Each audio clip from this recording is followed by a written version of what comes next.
दोस्तों कहते हैं कि मांगी हुई खुशियों से किसका भला होता है। जितना अपनी तकदीर में लिखा है वह जरूर अदा होता है।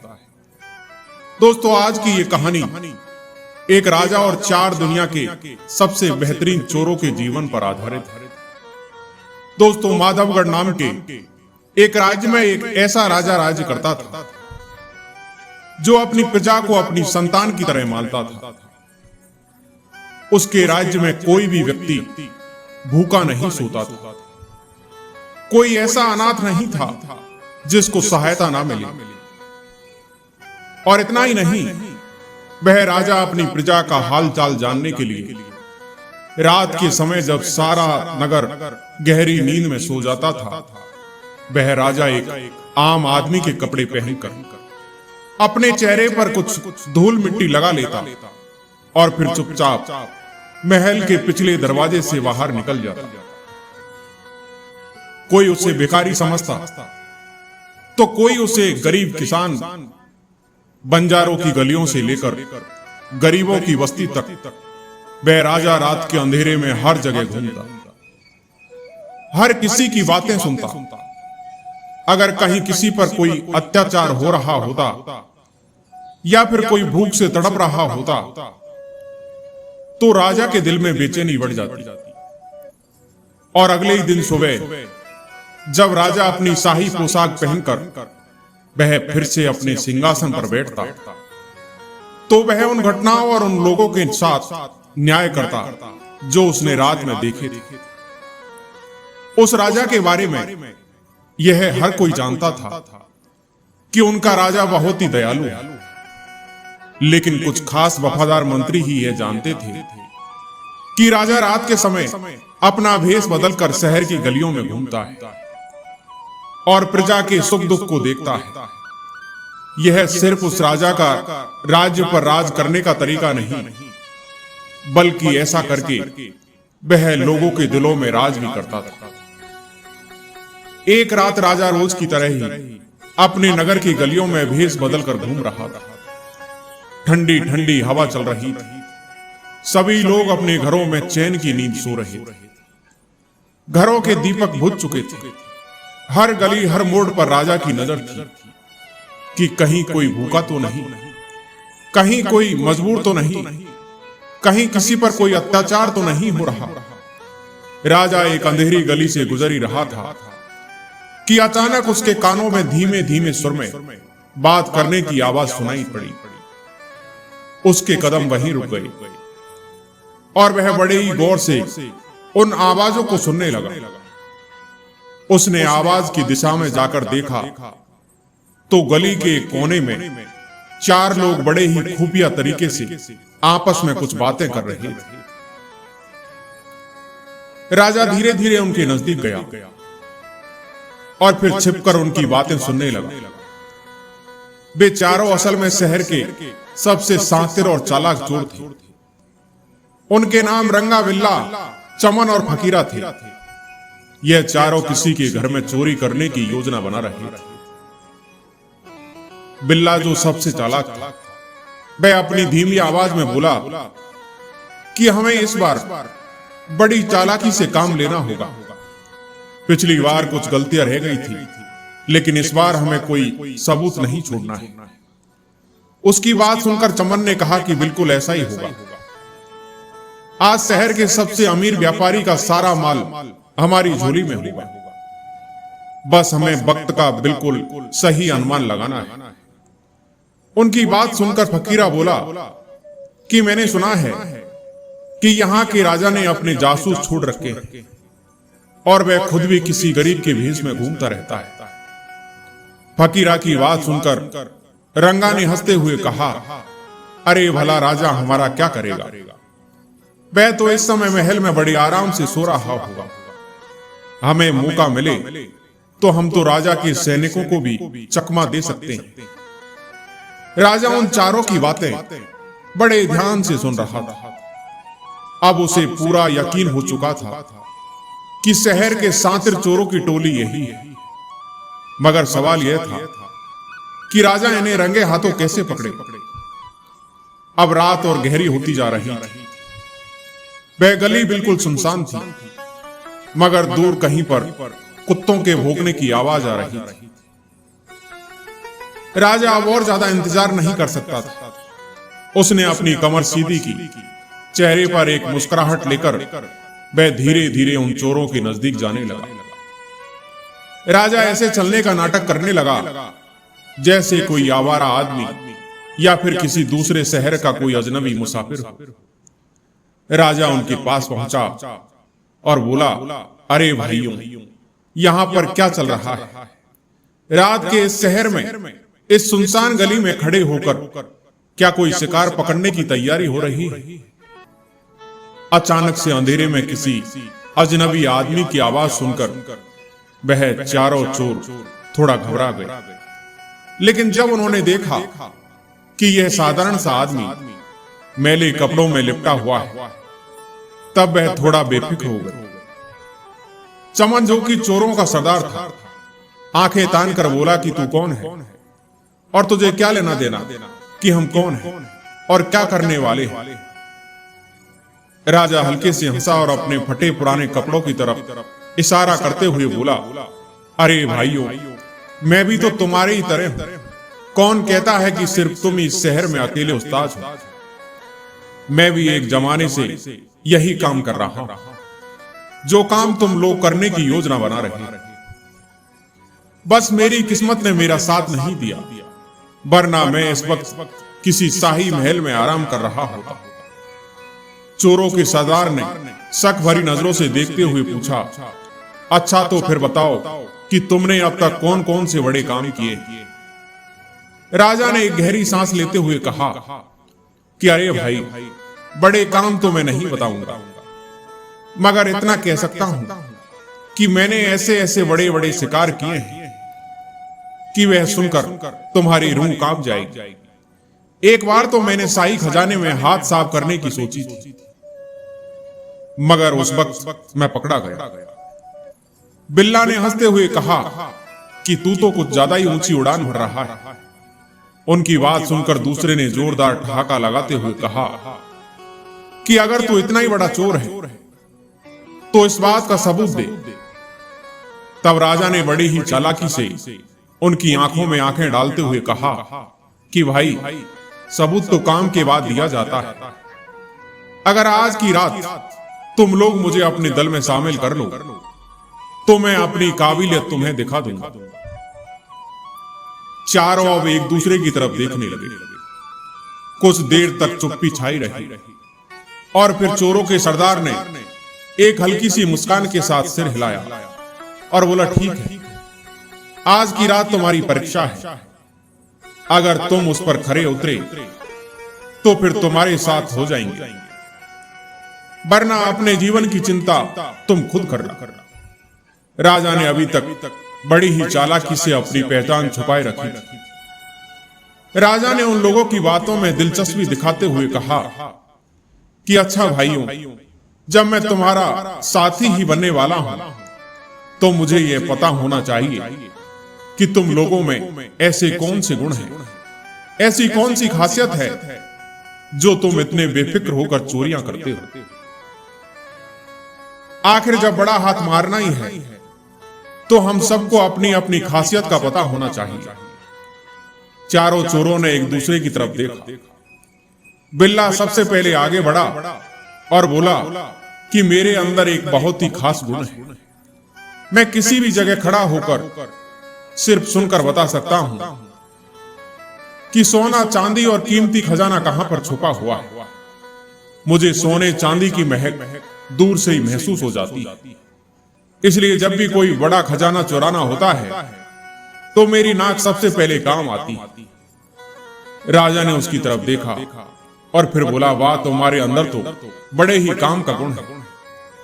इसके बाद रंगा बड़े ही घमंडी अंदाज में बोला कि मैं जानवरों की आवाज समझ सकता हूं। मैं कुत्ते, बिल्ली, घोड़े सब की बातें सुन सकता हूं। वे एक दूसरे से क्या कहते हैं मैं साफ साफ समझ सकता हूं। अगर कहीं पर कोई कुत्ता भौंक रहा हो, कोई घोड़ा बेचैन हो जाए, तो मैं जान सकता हूं कि वहां पर कोई खतरा है या नहीं। राजा यह सुनकर बड़ा हैरान हुआ और बोला कि तुम कुत्ते बिल्लियों की भाषा भी समझ सकते हो।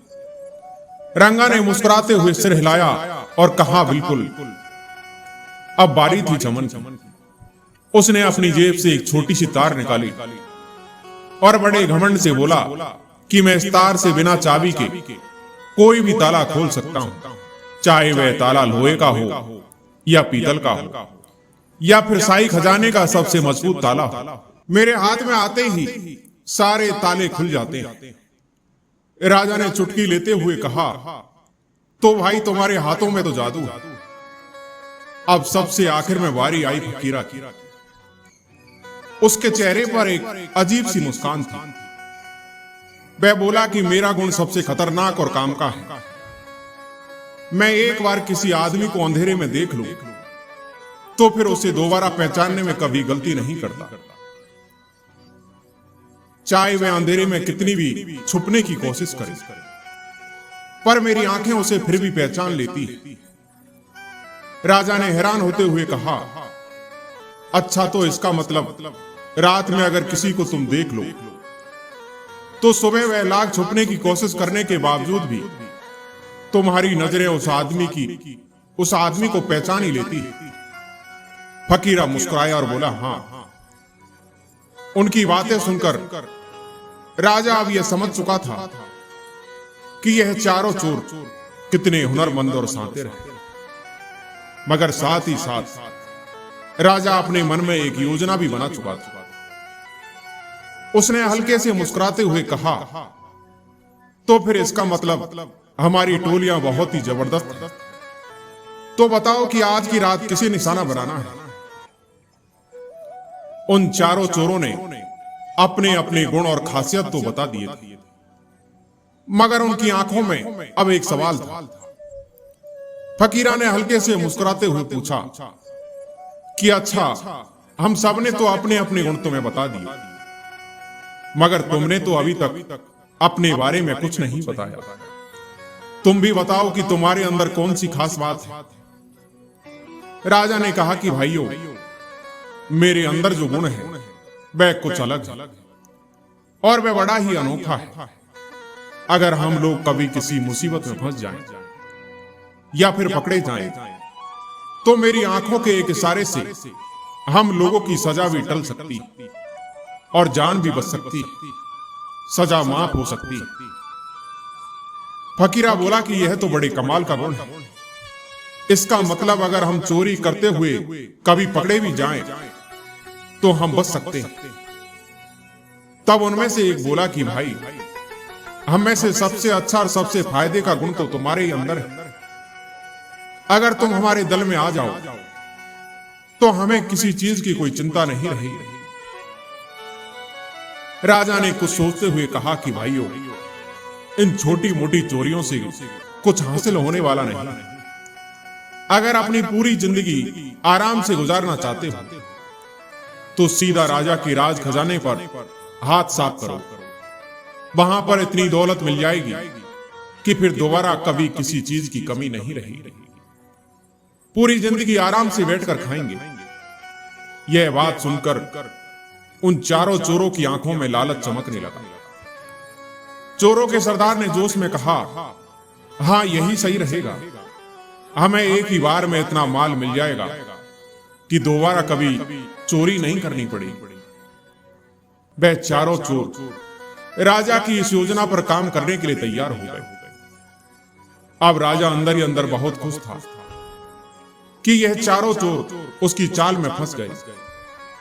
वे सभी तेजी से राजा के महल की तरफ बढ़ने लगे। अंधेरी और सुनसान गलियों से होते हुए महल के बिल्कुल नजदीक जा पहुंचे। तभी अचानक से एक कुत्ता जोर जोर से भौंकने लगा। कुत्ते की आवाज सुनते ही वह सभी चौकन्ने हो गए।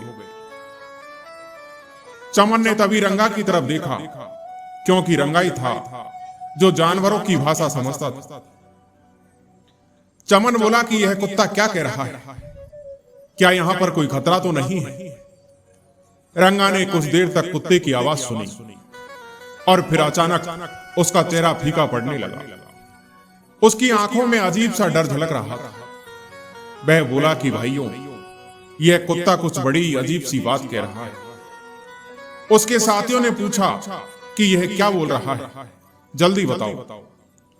रंगा बोला कि कुत्ता कह रहा है कि इस समय तुम्हारे साथ इस नगर का राजा चल रहा है। जैसे ही रंगा ने कुत्ते की बात बताई, एक पल के लिए सभी लोग हैरान रह गए और परेशान होकर एक दूसरे की तरफ देखने लगे। लेकिन तभी अचानक चमन जोर से हंसने लगा और बोला कि यह तू क्या बक रहा है। और फिर चारों चोर जोर जोर से हंसने लगे और बोले, अरे राजा क्या कोई भिखारी है जो इतनी अंधेरी गलियों में घूमेगा? वह तो इस समय अपने महल में बड़े आराम से सो रहा होगा और तू कह रहा है कि वह हमारे साथ चोरी करने के लिए चल रहा है। उनमें से एक कहने लगा कि भाई, लगता है इस बार तुमसे कुत्ते की भाषा समझने में कुछ गड़बड़ी हो गई। रंगा बोला कि भाइयों, मैं तो वही बता रहा हूं जो कुत्ता बोल रहा है। शायद यह बात उसने किसी और के लिए कही होगी। तब राजा ने उनसे कहा कि भाइयों, मुझे तो लगता है कि यह कुत्ता भूखा है, क्योंकि जब पेट खाली होता है तब दिमाग में उल्टी सीधी बातें आती रहती है। हमें डरना नहीं चाहिए, बल्कि बेकार की बातों को छोड़ो और अपने असली काम पर ध्यान दो। चारों चोर राजा की बात मानकर महल के पास जा पहुंचे। राजा मन ही मन खुश था कि उसकी योजना सफल हो रही है। वे सभी अब राजा के महल के अंदर घुस चुके थे, लेकिन किसी के दिल में बिल्कुल भी डर नहीं था। जैसे ही वे महल में पहुंचे तो बिल्ला एक पल के लिए रुका और वहां की मिट्टी सूंघने लगा और फिर मुस्कुराते हुए बोला कि खजाना हमसे ज्यादा दूर नहीं है। खजाने की खुशबू इसी तरफ से आ रही है, चलो मेरे पीछे पीछे आओ। वे सभी उसके पीछे पीछे चलने लगे। महल की गलियों को पार करते हुए वे लोग खुफिया रास्ते से खजाने वाले कमरे के बाहर जा पहुंचे, जहां पर एक बहुत बड़ा मजबूत दरवाजा था, जिस पर एक बहुत भारी ताला लटका हुआ था। चमन आगे बढ़ा। उसने अपनी जेब से एक पतली सी तार निकाली और ताले में डाल दी। उसकी उंगलियां बड़ी सफाई से घूम रही थी और पलक झपकते ही वह ताला खुल गया। सभी लोग दरवाजा खोलकर अंदर चले गए। अंदर पहुंचते ही सबकी आंखें फटी की फटी रह गई। हर तरफ सोने के सिक्के, हीरे जवाहरात और बेशुमार दौलत पड़ी हुई थी। तब एक ने कहा कि भाइयों, अब ये सारी दौलत हमारी हो चुकी है। अब हमारी जिंदगी बहुत ही आराम से कटने वाली है। इसके बाद सभी अपने अपने काम में लग गए। उन सभी ने सोने की असरपियां अपने अपने झोलों में भर ली। वे सभी सोच रहे थे कि अब तो हमारी सारी जिंदगी बड़े आराम से गुजरेगी, क्योंकि हमें यहां से इतनी दौलत मिल जाएगी कि जिंदगी भर आराम से बैठकर खाएंगे। राजा भी उनके साथ काम में लगा हुआ था और मन ही मन बहुत मुस्कुरा रहा था। और फिर चारों चोरों ने लूट के माल में अपने अपने हिस्से बांट लिए, जिसमें से एक हिस्सा उन्होंने राजा को भी दे दिया कि लो भाई, यह तुम्हारा हिस्सा है, तुम भी हमारे साथ आए हो, इसलिए तुम्हें बराबरी का हिस्सा मिलेगा। लेकिन राजा ने कुछ भी लेने से मना कर दिया और बोला कि मैं तो बस तुम्हारे साथ यूं ही आ गया था। बिल्ला बोला कि भाई, इतनी दौलत कौन ठुकराता है? लेकिन राजा ने कहा कि दोस्तों, लगता है मेरी किस्मत में आज यह दौलत नहीं लिखी है, इसे भी तुम अपने हिस्सों में बांट लो। कुछ सोच समझकर उन चारों चोरों ने सोचा कि हमें क्या, अगर यह अपना हिस्सा नहीं लेना चाहता तो कोई बात नहीं, इसका हिस्सा भी हमें ही मिल जाएगा। फिर जल्दी जल्दी वे लोग अपनी असरपियां गिनने लगे। राजा ने एक एक करके उनके पास गया और उनसे उनके नाम और पता पूछने लगा कि अगर मैं फिर कभी चोरी की योजना बनाऊंगा तो तुम्हें अपने साथ ले चलूंगा। उसने फकीरा से पूछा कि भाई, मैं तुमसे कहां पर मिल सकता हूं? फकीरा बोला कि मैं तो बाजार के पास वाली सराय में ही रहता हूं, अगर फिर से कोई बड़ा हाथ मारना हो तो वहीं पर आ जाना। इस तरह से राजा ने एक एक करके उन चारों चोरों से उनके नाम और पते पूछ लिए। वे सभी चोर इस बात से अनजान थे कि जिसे वह अपना साथी समझ रहे हैं वह हमारा राजा है। इसके बाद वे सभी महल से बाहर निकल गए। चारों चोर अपने अपने ठिकानों पर पहुंच गए, जबकि राजा नगर की अंधेरी गलियों से होता हुआ वापस अपने महल की तरफ चल दिया। राजा को अब तसल्ली थी कि उसकी योजना सही दिशा में काम कर रही है। राजा उन चोरों के बारे में ही सोचता हुआ जा रहा था। राजा ने उन चोरों को सजा देने के बजाय उनके गुणों की तरफ ध्यान दिया। वह सोचने लगा कि यह लोग भले ही चोर हैं, लेकिन इनके अंदर बड़ी ही बेमिसाल गुण हैं। अगर इन गुणों का सही इस्तेमाल किया जाए तो यह मेरी सेना में सबसे बेहतरीन सिपाही बन सकते हैं। राजा सोचने लगा कि बिल्ला जिसकी नाक सोने चांदी को सूंघ सकती है, अगर मैं उसे अपने खजाने की सुरक्षा का काम दे दूं, तो फिर किसी की क्या मजाल कि वह खजाने में सेंध लगा सके। चमन जो हर ताला खोल सकता है, अगर वह हमारे दुश्मनों के किले में घुस जाए तो वह एक बेहतरीन जासूस बन सकता है। एक जो जानवरों की भाषा समझता है, अगर वही हमारे साई घोड़ों और हाथियों की देखभाल करे तो इसमें मेरा ही फायदा होगा। फकीरा की नजरें अंधेरे में भी देख सकती है, क्यों ना वह मेरे महल की चौकीदारी कर रहे पहरेदारों का मुखिया नहीं बन सकता। राजा सोच रहा था कि अगर मैंने इन चोरों को पकड़कर कारागार में डाल दिया तो उनके सभी गुण बर्बाद हो जाएंगे, लेकिन अगर इन्हें सही रास्ते पर डाल दूं तो यह मेरे सबसे बेशकीमती लोग बन सकते हैं। इस तरह का पक्का इरादा करके राजा अपने महल की तरफ चल दिया। उसने सोच लिया था कि वह इन चोरों को सजा नहीं देगा, बल्कि उनकी जिंदगी बदल देगा।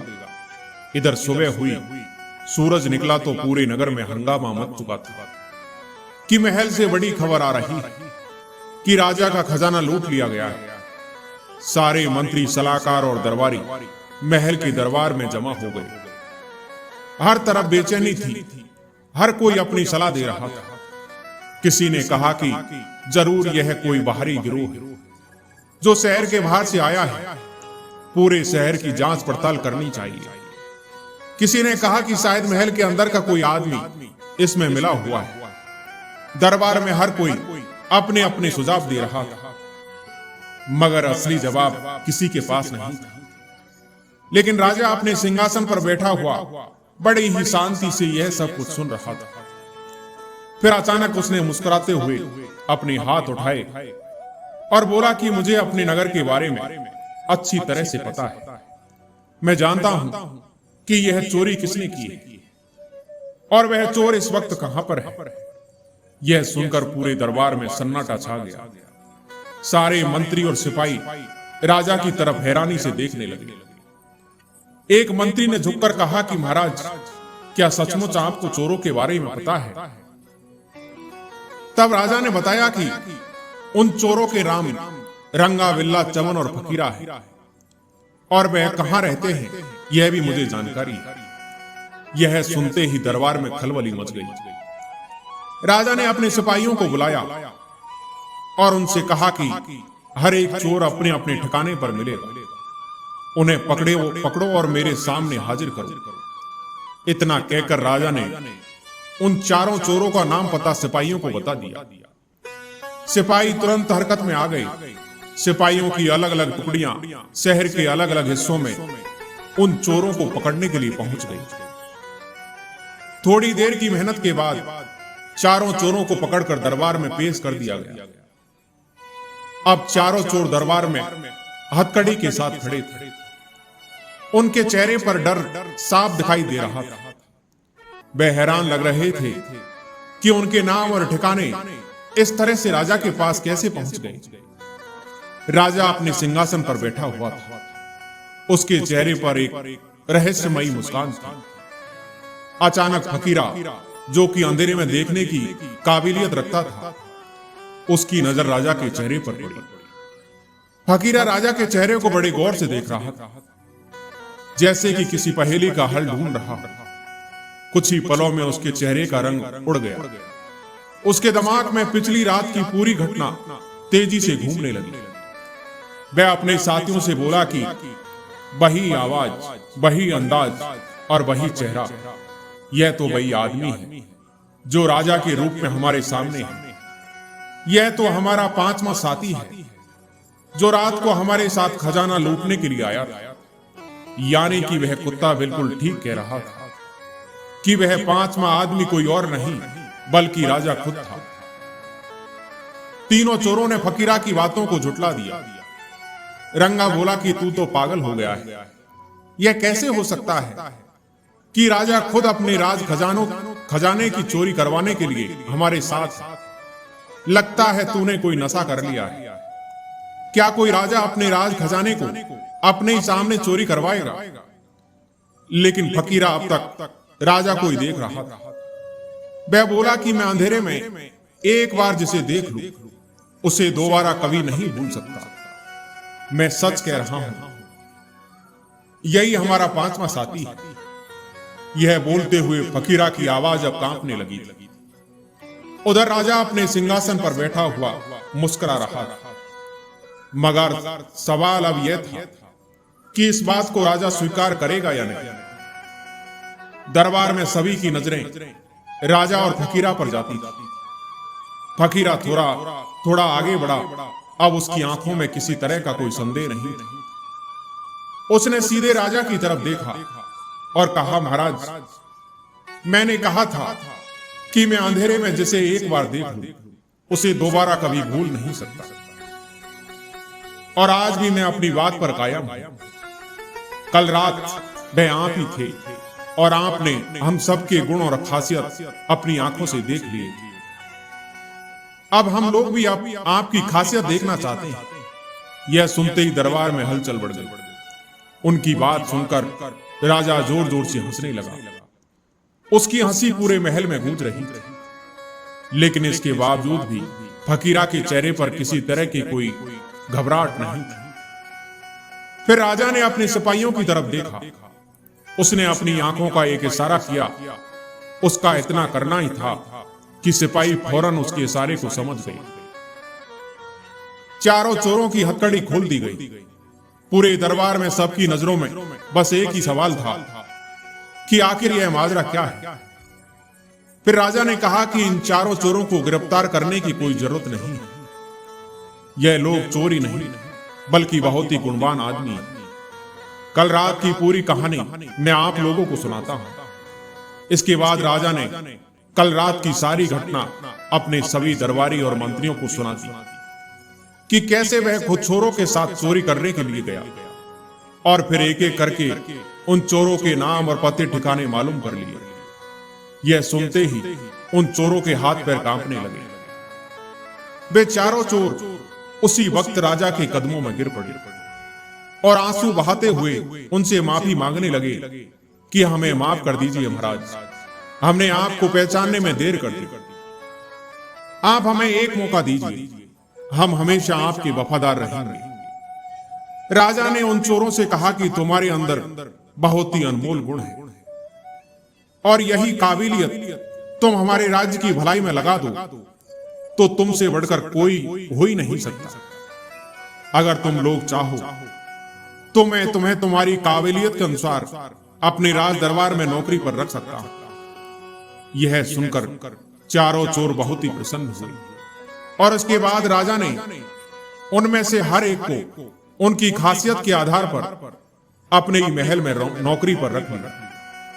फकीरा, जो कि अंधेरे में किसी को भी पहचान सकता था, राजा ने उसे अपने महल का मुख्य पहरेदार बना दिया ताकि वह महल में घुसने वाले हर दुश्मन को दूर से ही पहचान सके।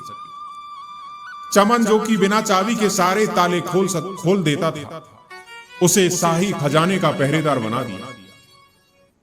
रंगा, जो कि जानवरों की भाषा समझता था, उसे महल के अस्तबल में काम कर रहे नौकरों का मुखिया बना दिया। बिल्ला, जो कि सोने चांदी का पता लगा सकता था, उसे खोजी दस्ते का मुखिया बना दिया गया ताकि वह सूंघकर सोने चांदी का पता लगा सके।